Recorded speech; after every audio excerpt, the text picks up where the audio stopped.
Well, good evening, Milestone. I hope that this week is an awesome week for you. I know we're coming up on holiday weekend where it's July 4th weekend, and so hope that you're able to get together with some friends and things and just be able to hang out in different ways. Just to let you know, July 3rd, the town here has changed the parade date to July the 3rd, and we'll have that on our Facebook page. You can see the different details there and be a part of that. Come out and cheer people on as they're in the parade and connect with different people in the community as you can.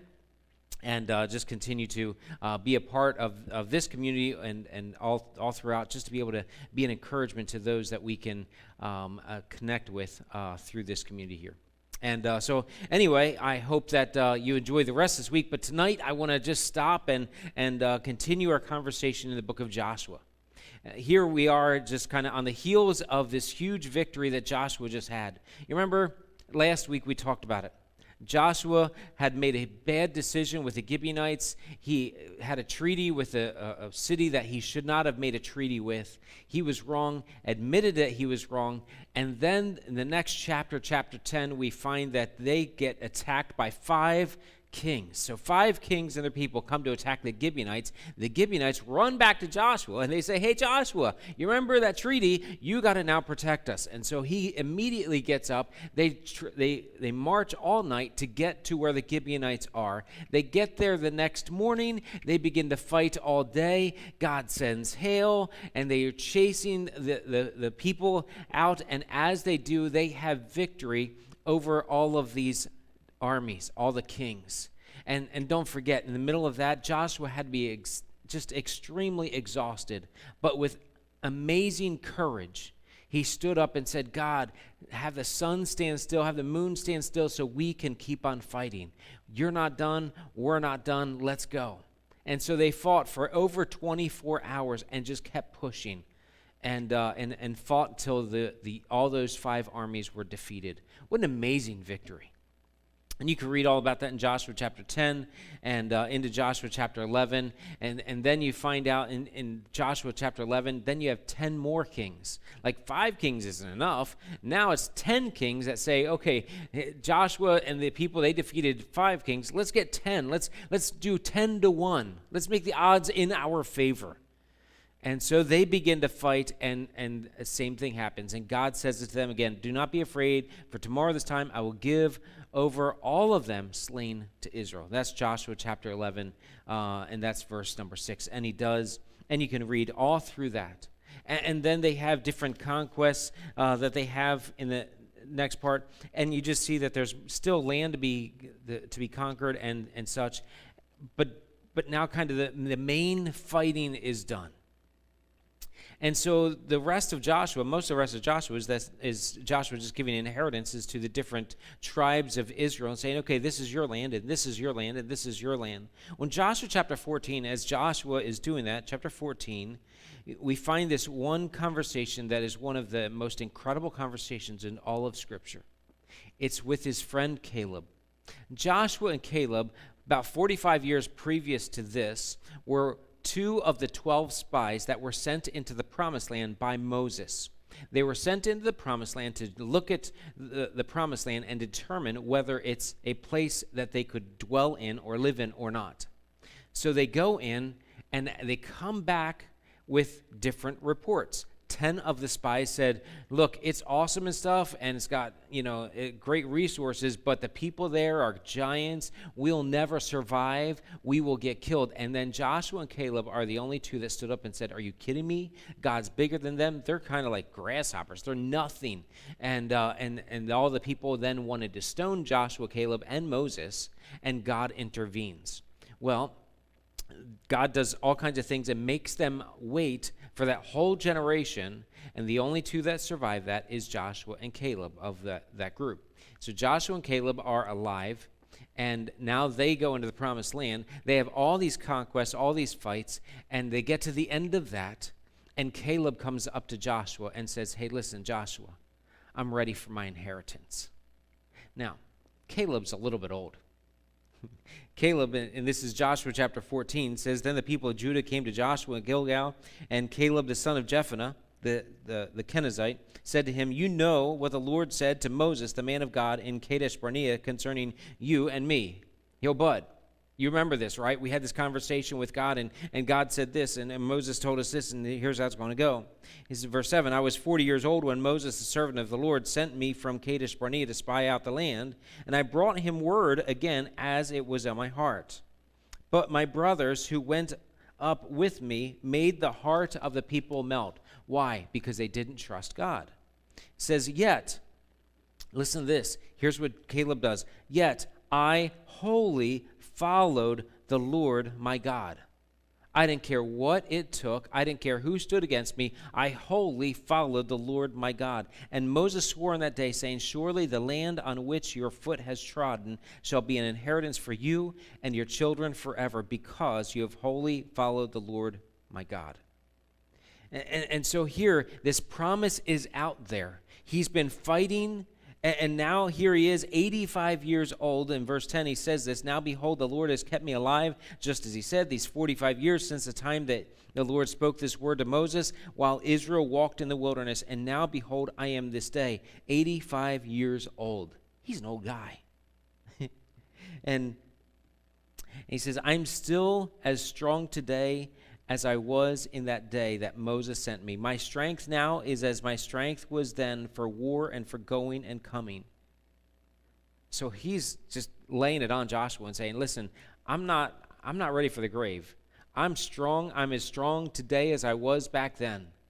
And you know, there's some people that they just seem to have this energy and this strength that just keeps on going and going and going, and they're just kind of ageless and timeless in a sense, and how they are. And that's Caleb.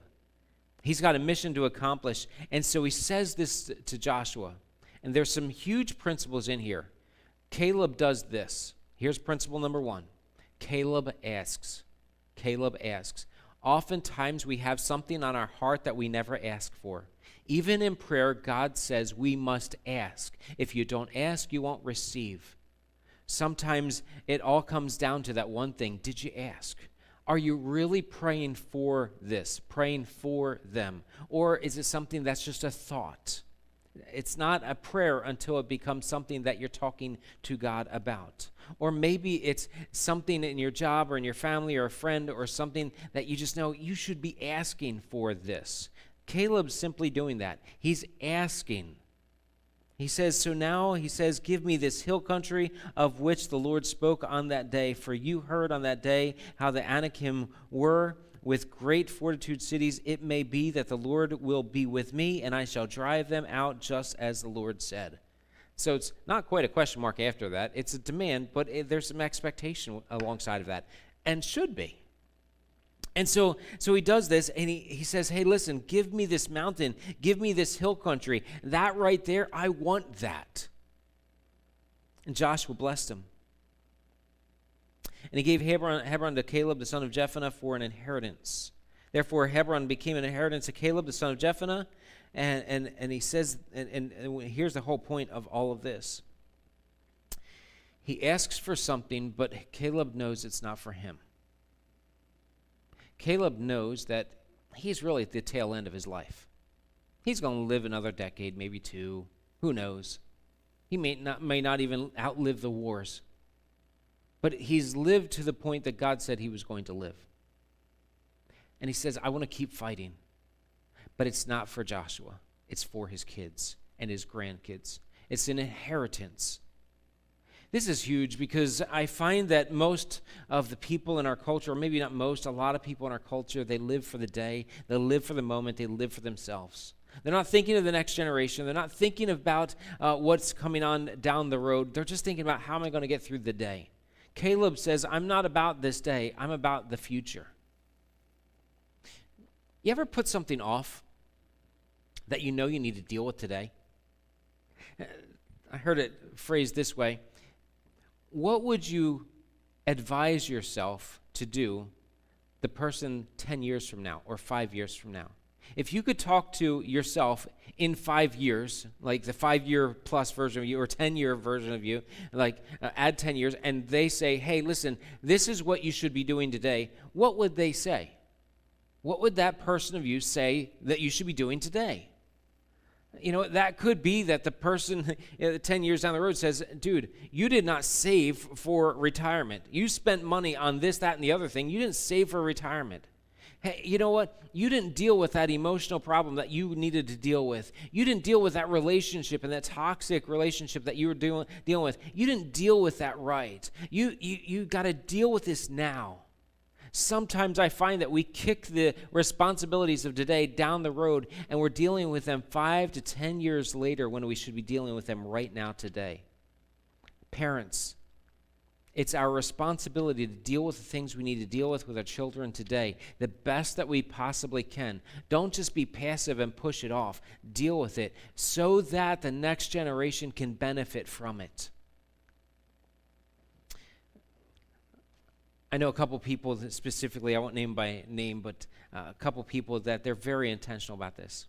One that just stands out to me had a temptation, a normal struggle that they had in their life, and they fought like crazy to get rid of it. It was a generational struggle.